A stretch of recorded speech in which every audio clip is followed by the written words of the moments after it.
Olá, hoje eu vim trazer os destaques da ESMO Breast 2020, um evento que aconteceu virtualmente nesse final de semana devido à pandemia do Covid-19, e eu destaco dois estudos na área da doença HER2 positiva. Então, o primeiro é a atualização do estudo Caterine, o Abstract 303, eles trouxeram alguns dados novos, dados importantes para a prática clínica.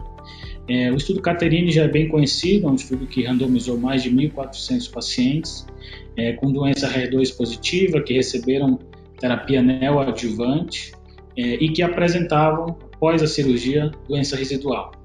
O desfecho principal foi que o TDM1 melhorou a sobrevida livre de recidiva em pacientes com doença residual, mudando a prática clínica. E esse trabalho da ESMO Breast ele tem algumas implicações práticas.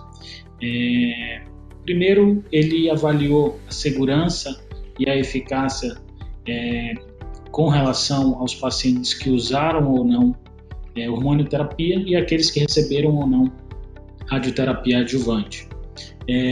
O estudo mostra que, embora o grupo que recebeu radioterapia adjuvante apresentou um pouco mais de toxicidade, essas toxicidades não foram nenhuma toxicidade desconhecida, isso é o perfil de toxicidade da droga, e o benefício do TDM1 foi mantido independente se o paciente recebeu ou não radioterapia ou recebeu ou não hormonioterapia concomitante. Outro dado que é muito importante foi sobre o perfil imunistoquímico dos pacientes no momento da doença residual. Para o trabalho original, o trabalho principal, não havia descrição sobre se a doença residual permanecia ou não HER2 positiva, e agora os autores trouxeram essa novidade. Então, 70 pacientes, dos aproximadamente 800 pacientes que tinham essa informação disponível para análise, 70 pacientes apresentavam doença residual HER2 negativo. Desses 70, 28 haviam sido randomizados para o grupo do TDM1 e 42 para o grupo de trastuzumab adjuvante.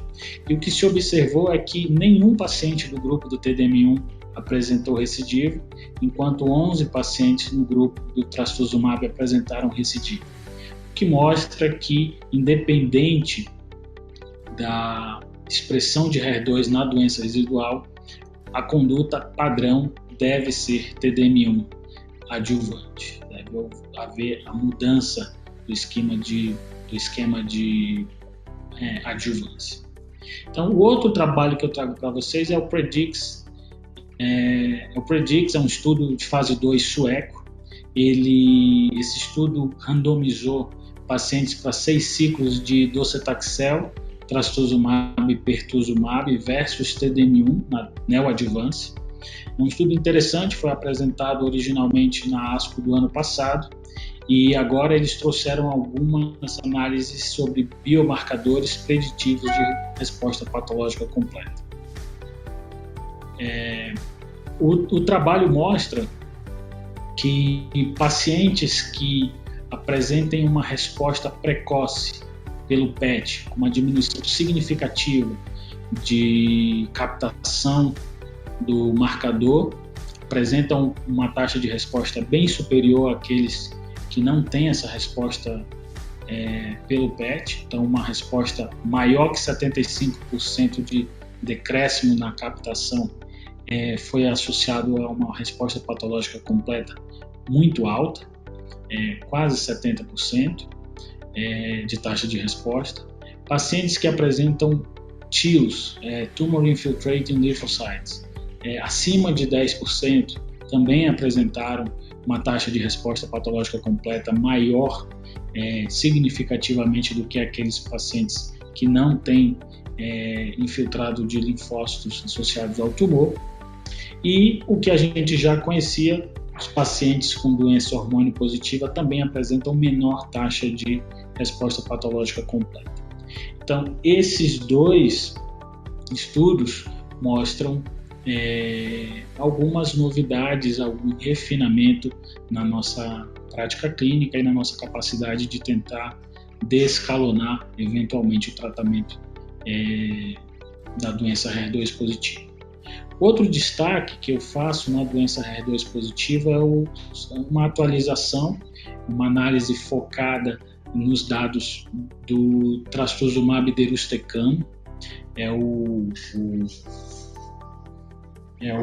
abstract 138O, que focou numa análise de subgrupo dos pacientes que, no momento da inclusão no estudo de fase 2 no DESTINY-Breast1, apresentavam metástases em sistema nervoso central.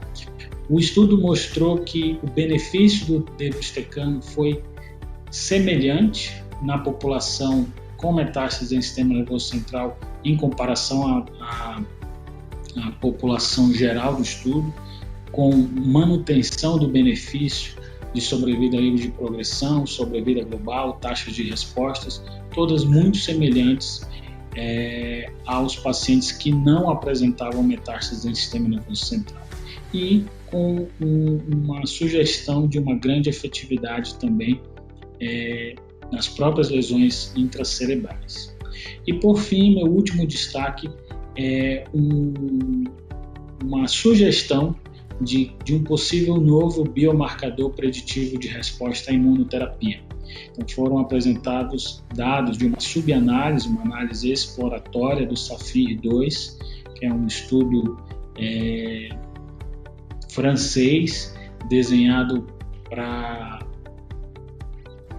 pacientes em manutenção. Pacientes, eles podiam ser qualquer HER2 negativo, que estavam em primeira ou segunda linha de quimioterapia e que estavam com benefício clínico por pelo menos 6 meses. Se esses pacientes estavam com doença estável ou com resposta objetiva por pelo menos 6 meses, eles eram oferecidos a uma terapia de manutenção com a mesma quimioterapia ou com o inibidor de PDL1 durvalumab.